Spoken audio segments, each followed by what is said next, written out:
Hello student, मैं shine Luthra. आज मैं आपको क्लास 5th की हिंदी मीडियम की मैथ का पेज नंबर 92 से करवाऊंगी। इससे पहले के सभी पेजेस हमने पहले से चैनल में अपलोडेड कर दिए हैं, वहां पे जाके चेक कर सकते हैं। पेज नंबर 92 में हम यहाँ से करेंगे इमली के बीज। सुनीता ने कुछ इमली के बीज लिए, उसने उनमें 5-5 के समूह बनाए तो पाया कि एक बीज बच गया। उसने 6-6 के समूह और 4-4 के समूह बनाने की कोशिश की, हर बार एक बीज बच गया। सुनीता के पास कम से कम कितने बीज हैं? यानी कि सुनीता के पास जो बीज हैं और जब वो उससे एक ग्रुप बनाती है, समूह बनाती है, तो उसके पास जो है एक बीज बच जाता है। चाहे वो 5 का ग्रुप बनाए, चाहे वो 6 का बनाए और चाहे वो 4 का बनाए, तो उसके पास कितने बीज हैं? जो हमेशा उसके पास एक बीज बच जाता है समूह बनाने के बाद। तो जो 4 का, 5 का और 6 का जो समूह बनाती है और हमें बताना है कि उसके पास कितने बीज हैं, तो इसके लिए हमें क्या निकालना पड़ेगा? इसके लिए हमें इसका साझा गुणज निकालना होगा, जो तीनों में साझा हो। जो 4 के 4 से भी विभाजित हो, 4 से भी भाग हो जाए, 5 से भी हो और 6 से भी हो। तो ऐसा कोई साझा गुणज निकालना होगा। वही गुणज जो होगा उसमें हम एक जमा करेंगे, जो एक बीज हर बार बच जाता है, तो हमें पता चल जाएगा कि उसके पास कितने जो है वो बीज है। जैसे कि हमने यहाँ पे पढ़ा था, 4, 6 और 5 का सबसे छोटा जो साझा गुणज है वो है 60। तो इसका मतलब जो हमें यहीं से पता चल रहा है, नहीं तो हमें निकालना पड़ेगा इसको।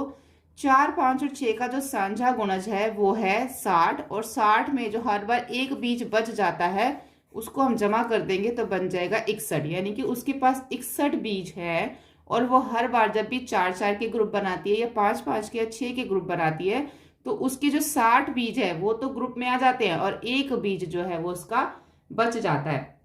तो जब भी इस तरीके के क्वेश्चन आते हैं कि तो हमें हमेशा याद रखना है कि हमें उसके अंदर उसका साझा गुणज निकालना हुआ करेगा। जब भी हम साझा गुणज निकालेंगे तो हमारा आंसर हमें मिल जाएगा। अब इससे मिलता जुलता क्वेश्चन आपको आगे भी दिखेंगे, मैं आपको तब भी आपको इसके साथ मैच करवाऊंगी कि हमने क्वेश्चन यहाँ पे भी किया है। ऐसे जिसमें साझे गुणज निकालने होते हैं वो क्वेश्चन किस तरीके के होते हैं वो हम आगे भी करेंगे, ताकि आपको ये समझ में आ सके जब भी कोई ऐसा क्वेश्चन आए तो हमें उसमें साझा गुणज ही निकालना होता है। अब उसके बाद है अमीनी इमली के 12 बीजों को अलग अलग तरह की आयतों में लगा रही है। अब अमीनी के पास कितने बीज हैं? 12 बीज है, और उनको अलग अलग आयतों में लगा रही है। 12 इमली के बीजों का उपयोग करके इस तरह की आयतों को बनाने की कोशिश कीजिए कि तुम अलग अलग तरह की कितनी आयतें बना सकते हो। अगर तुम्हारे पास 15 इमली के बीज हो तो तुम कितनी आयतें बना सकते हो? देखो, तो सबसे पहले तो हम 12 से करते हैं कि अगर हमारे पास 12 इमली के बीज है तो हम कितनी आयतें बना सकते हैं और कैसे।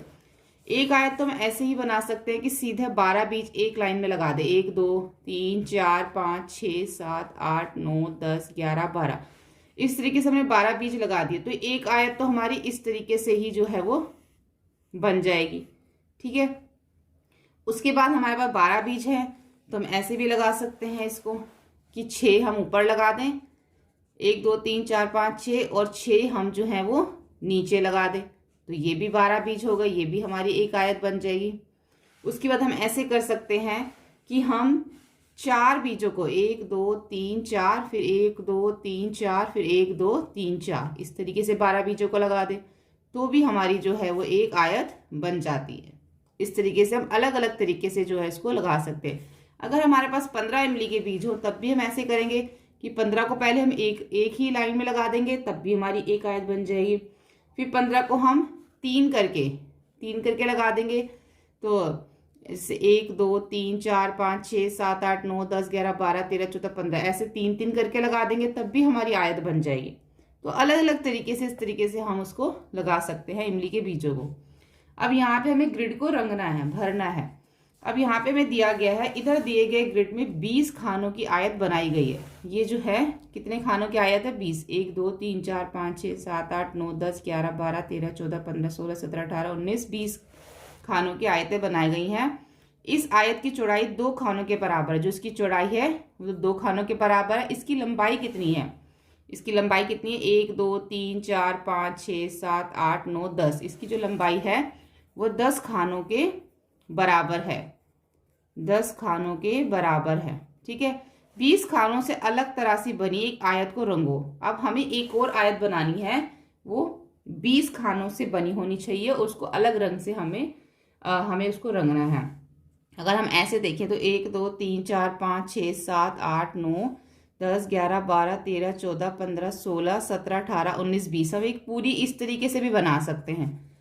पूरा जो है हम किसी लाल रंग से जो है इसको पूरा रंग सकते हैं, तो ये पूरी एक जो है ऐसी आयत बन जाएगी।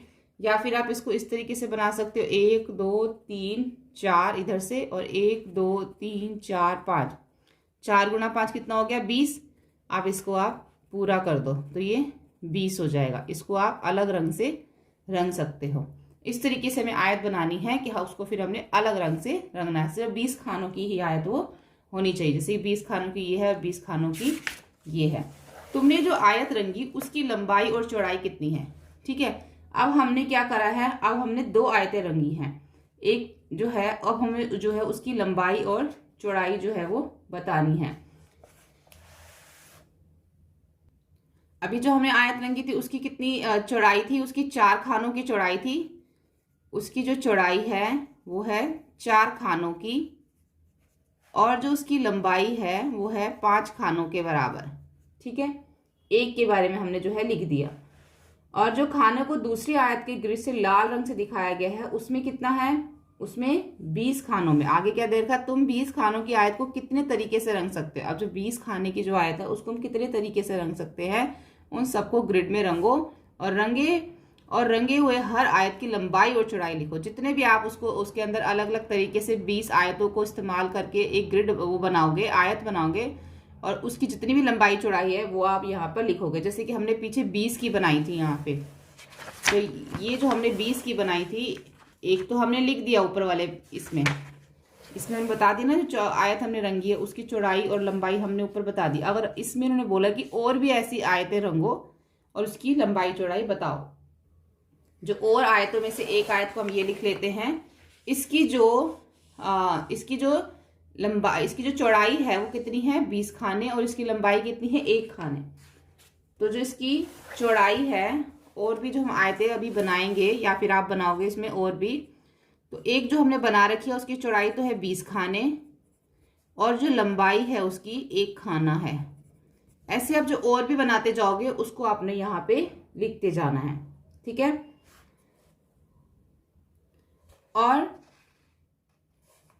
और एक यहाँ पे है ये वाली, इसके बारे में भी हम लिख देंगे और जो ये आयत है इसके बारे में भी हम लिख देंगे। अब इसकी जो चौड़ाई है वो 2 खाने हैं और लंबाई कितनी है 10 खाने। तो दूसरी जो आयत है उसकी जो चौड़ाई है उसकी चौड़ाई है 2 खाने और लंबाई है उसकी 10 खाने। और जो तीसरी आयत है उसकी चौड़ाई कितनी है, उसकी चौड़ाई है 4 खाने और जो उसकी लंबाई है वो है 5 खाने। इसी तरीके से हम सिर्फ तीनों के बारे में, इसके बारे में 3 ही लिख देंगे। हम तीनों आयतों के बारे में हम यहाँ पे लिख देंगे। आगे आ जाता है चूड़ियाँ। एक सलाख पर 18 चूड़ियाँ, मीना उन्हें समूह में रखने की कोशिश कर रही है। वह उन्हें 2 3 6 9 और 18 के समूह में रख सकती है, किसी भी चूड़ी को छोड़े बिना। मतलब उसके पास 18 चूड़ियाँ हैं और उसको एक क्या बनाना है, उसको ग्रुप बनाने हैं। कभी वो 2 का ग्रुप बनाती है, कभी 3 का, कभी 6 का, कभी 9 का, कभी 18 के समूह में रख सकती है वो, और किसी भी चूड़ी को छोड़ना नहीं है। अगर वह एक चूड़ी का समूह बनाती है तो उसके पास कुल कितने समूह होंगे। अगर वो एक चूड़ी का समूह बनाती है यानी कि एक चूड़ी का ग्रुप बनाती है तो कितने बनेंगे, टोटल 18 चूड़ियाँ हैं तो 18 ही ग्रुप बनेंगे, क्योंकि वो एक चूड़ी का समूह बना रही है, एक चूड़ी का। तो 18 चूड़ियाँ 18 समूह जो है वो बनेंगे। अब अलग अलग चूड़ियों की संख्या के लिए तालिका को पूरा करें। हर एक संख्या के लिए देखो कि कौन से अलग अलग समूह बनाए जा सकते हैं। 18 चूड़ियों से 1 का समूह भी बनाया जा सकता है, 2 का भी, 3 का भी, 6 का भी, 9 का भी, 18 का भी। अब जो ये निकाला है ये कैसे निकाला है, 12 से कितने चूड़ियों का समूह बनाया जा सकता है, 5 से। इसको निकालने के लिए अभी तक हम जो है वो गुणज निकालते आ रहे थे, अब जो है हम क्या देखेंगे, गुणनखंड देखेंगे, ठीक है, कि गुणनखंड हम जो है वो किस तरीके से निकालते हैं। अभी तक हमने क्या निकाला था, गुणज निकाले थे। अभी तक हमने जितने भी पीछे जो है जितने भी प्रश्न किए, यहाँ पर किया या ऊपर किया या पीछे किया, अभी तक हम क्या निकाल रहे थे, गुणज। अब हमें गुणनखंड निकालने पड़ेंगे इसके लिए। अब हम मान लो हमारे पास यहाँ पे 24 चूड़ियाँ दे रखी है और हमें इसका जो है अलग अलग समूह बनाने हैं। तो हमें इसकी गुणनखंड निकालेंगे कैसे, फिर मैं आपको ये 18 वाला भी बताऊंगी। तो 24 के गुणनखंड निकालने के लिए अगर हम 1 को 24 से गुणा करेंगे तो कितना आएगा 24। फिर हम 2 को 12 से गुणा करेंगे, 12 दूनी 24। इस तरीके से जो है हम इसको आगे आगे जो है वो गुणा करते जाएंगे और हमें पता चलता जाएगा कि कितने कितने के जो हैं वो गुणज बनेंगे। ऐसे ही अब 24 आ गया। अब 3 को करेंगे, 4 को करेंगे, 4 को करेंगे 6 से, 6 चौक 24 और 3 से भी हो जाएगा। पहले तो ये 3 8 तिया 24 हो जाएगा ना यहाँ पे। तो 3 अट्ठे 24 लिख दो यहाँ पे, ठीक है। और किससे हो जाएगा ये, इसी से जो है सारे इसके ये बनेंगे। अब ये जो इसके बने हैं ये सारे इसके गुणनखंड बने हैं, जैसे 1 2 4 3 8 6 12 और 24। यानी कि जो 24 है उसका अगर हमें चूड़ियों का ग्रुप बनाना है तो 1 के ग्रुप में भी बन सकता है, 2 2 के समूह भी बन सकते हैं, 3 3 के समूह भी बन सकते हैं, 4 का समूह भी बन सकता है, 6 का समूह भी बन सकता है, 8 का भी और 12 का भी और 24 का भी समूह जो है वो बन सकता है। तो इस तरीके से जब हम इन सबके गुणनखंड निकाल लेंगे 5 के, 9 के, 7 के, 2 10 1 20 13 और 21 के, तो हमें पता चल जाएगा कि इसमें कितने कितने समूह बनेंगे। अगर 9 चूड़ियां हैं तो 1 का भी समूह बन सकता है, 3 का भी, 6 का भी, 9 का भी। इस तरीके से समूह जो है बन सकते हैं और हमें जो है इसमें गुणनखंड जो है वो हम इस तरीके से निकालते हैं, ठीक है। जैसे कि यहाँ पे मैं आपको 1 10 का निकाल के दिखाती हूँ। 1 गुणा 10 कितना होगा 10 होगा, 2 गुणा 5 कितना होगा 10 होगा। तो इसमें क्या गुणनखंड बन गए 1 2 5 और 10, और किसी से भी जो है इसका गुणनखंड नहीं बनेगा आगे, ठीक है। तो ये जो है इसके गुणनखंड बन गए। अब हम आगे देखते हैं, चार्ट को भरो। इधर दिए गए गुणा के चार्ट को भरो, यानी कि अब हमें इसमें गुणा के चार्ट के भरना है। 1 को 1 से गुणा करेंगे तो कितना आएगा 1, 1 को 2 को 1 से करेंगे तो 2, 3 को 1 से करेंगे 3, ऐसे ही सबको 1 से करते जाएंगे हम। तो ये इस तरीके से आ जाएगा हमारा। और 12 को 1 से करेंगे तो 12। अब हमें क्या करना है, अब हमें 2 को किससे करना है, पहले हम इसको 2 को 1 से करेंगे। 2 को 1 से करेंगे तो क्या आएगा 2, फिर 2 को किससे करेंगे हम, फिर 2 को हम 2 से करेंगे, फिर 4 आएगा, फिर 2 को, देखो पहले हमने 1 को 1 से किया था, फिर 1 को 2 से किया, फिर 1 को 3 से, फिर 1 को 4 से, फिर 1 को 5 से, फिर 1 को 6 से, 1 को 7 से, 1 को 8 से, ऐसे ही जो है 1 को सबसे करते गए और यहाँ पे हम लिखते गए। ऐसे ही 2 को 1 से करना है, 2 एकम 2, 2 दूनी 4, 2 को अब 3 से करेंगे तो 6, अब 2 को 4 से करेंगे तो 8, अब 2 को 5 से करेंगे 10, फिर 2 को 6 से करेंगे 12, फिर 2 को 7 से करेंगे। ऐसे ही जो है सबको जो है गुणा कर करके हमें यहाँ पे लिखते जाना है। अब हम यहाँ पे 3 को पहले 1 से कर लेंगे, फिर 3 को 2 से, फिर 3 को 3 से, फिर 3 को 4 से। एक तरह से क्या है यहाँ पे टेबल चलता जाएगा। इस तरीके से आपने पूरा जो है यहाँ पर टेबल चलता जाएगा आपका, ठीक है। और लास्ट में जो आपका जो यहाँ पर आएगा, यहाँ पे आपका 12 का आ जाएगा। जब 12 को आप 1 से करोगे तो 12 आएगा, जब 12 को 2 से करोगे तो 24, 36, 48, 60, 72, 84, 96, 108, 120, 132 और लास्ट में आएगा 144, ठीक है। एक एक करके आपने सबसे उसको गुणा करते जाना है। और उसके बाद आगे है चार्ट में हर एक खाने को देखो। ये दिखाते हैं कि अलग अलग संख्याओं को गुणा करने पर हमें 12 मिल सकता है। जब हम अलग अलग संख्याओं को गुणा करते हैं तो हमें 12 मिल जाता है। कैसे, 4 को 3 से गुणा करो, 4 3 12, 6 दूनी 12 और 1 दूनी 12। तो अलग अलग संख्या को गुणा करने पे हमें 12 मिल जाता है। 4 गुणा 3 इसलिए 12। संख्या 4 और 3 दोनों का गुणज है। अब जो 12 है वो किसका गुणज है, 4 का भी गुणज है और 3 का भी गुणज है। इसी तरीके से 12 संख्या 6 और 2 का तथा 12 संख्या 1 और 2 का भी गुणज है। इसलिए हम कह सकते हैं कि 1 2 3 4 5 6 12 के गुणनखंड हैं। देखो इसके अंदर हमें क्या चीज समझाई गई है, इसको ध्यान से समझना है। जब हम इसके गुणनखंड निकालते हैं, हमें 12 का गुणनखंड निकालना है, तो हम क्या करते हैं, 1 गुना 12 12, 4 गुना 3 12 और 6 गुना 2 12 हो जाता है। ठीक है, तो ये सब क्या है, 1 4 6 2 3, 1 2 3 4 6 और 12 जो है ये सारे 12 के गुणनखंड हैं। ठीक है, एक चीज इन्होंने और बताई हुई है कि ये सारे तो इसके 12 के गुणनखंड हैं।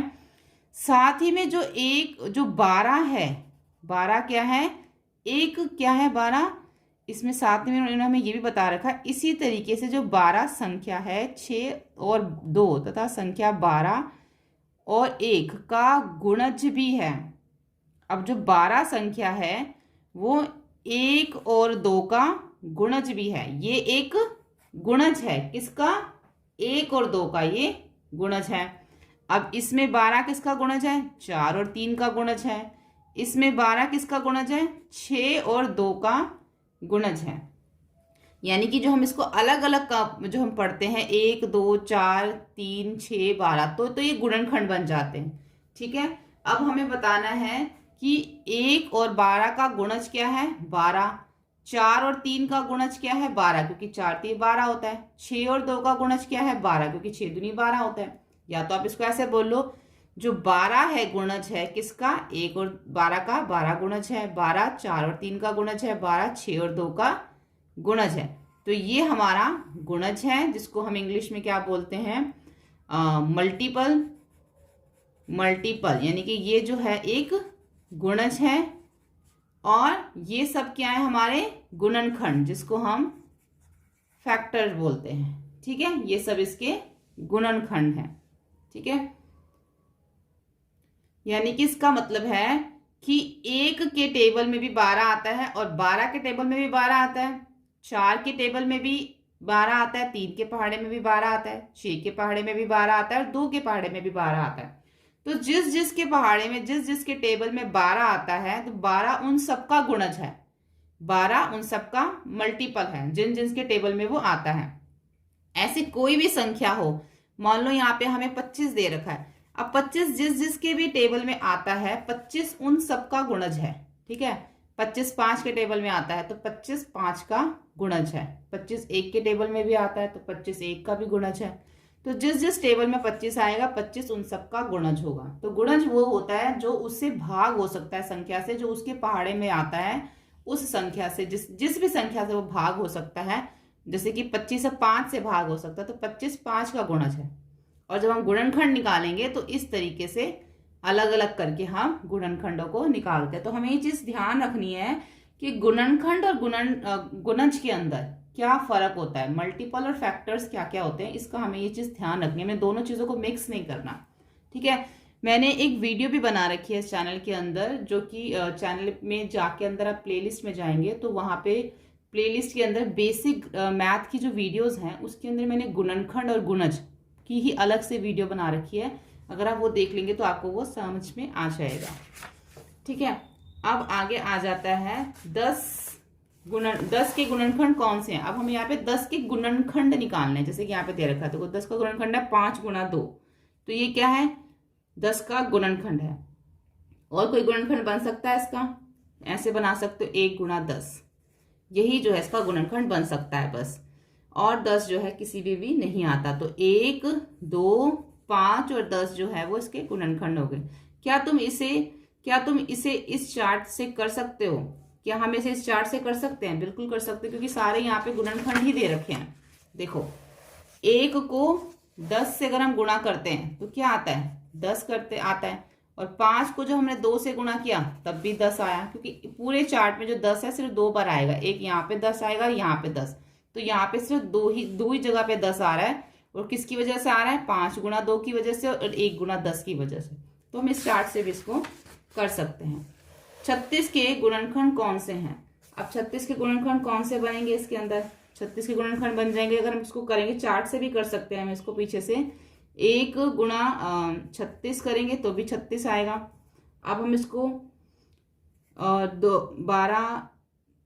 3 गुणा 12 करेंगे। पहले इसको करेंगे हम, इसको 36, यहाँ पे 2 को 18 से करेंगे तो भी 36 आएगा। 3 को 12 से करेंगे तब भी 36 आएगा। ठीक है, इस तरीके से जो है इसमें 36 आएगा। और किस में आएगा, 4 गुणा 4 को किससे करेंगे, 9 से, 36 हमारा तब भी आएगा। और किससे आएगा हमारा, अगर हम 6 को करते हैं, 6 गुणा 6, 6 6 36 होता है, ठीक है, तब भी 36 आता है। तो क्या गुणनखंड बन गए, 1 2 3 4 6 9 12 18 और 36, वो सारे हम यहाँ लिख लेंगे। क्या है, 1 2 3 4 6 9 12 और 18 और 36, ये सारे इसके गुणनखंड बन गए। इस गुणा के चार्ट से 36 के सभी गुणनखंड ढूंढो। उन्होंने हमें पीछे 4 से ढूंढने के लिए कहा था, लेकिन हमने इसको यहीं से कर दिया क्योंकि अभी हमने पूरा चार्ट उसको फिल नहीं किया। तो ये सारे गुणनखंड आपको 36 के पीछे मिल जाएंगे। जहां जहां पे 36 लिखा होगा इसके अंदर, जहां जहां पे, जैसे यहाँ पे लिखा हुआ है 36, तो ये 36 किसकी वजह से आया, 12 को किससे गुणा किया कि 36 आया था, 12 को हमने यहाँ पे 3 से गुणा किया था। देखो तीसरे नंबर पे है ना, 1 2 3, तीसरे नंबर पे, यानी कि 12 को हमने 3 से गुणा किया था तो हमारा 36 आया था। तो 12 गुणा 3 हो जाएगा। ऐसे जहां जहां पे भी 36 लिखा होगा आपको पता चल जाएगा। ऐसे सबसे बड़ी संख्या कौन सी है जिसके गुणनखंड तुम इस चार्ट में मालूम कर सकते हो। सबसे बड़ी संख्या इसके अंदर कौन सी है, जो सबसे लास्ट वाली संख्या है वही जो है इसकी सबसे बड़ी संख्या है।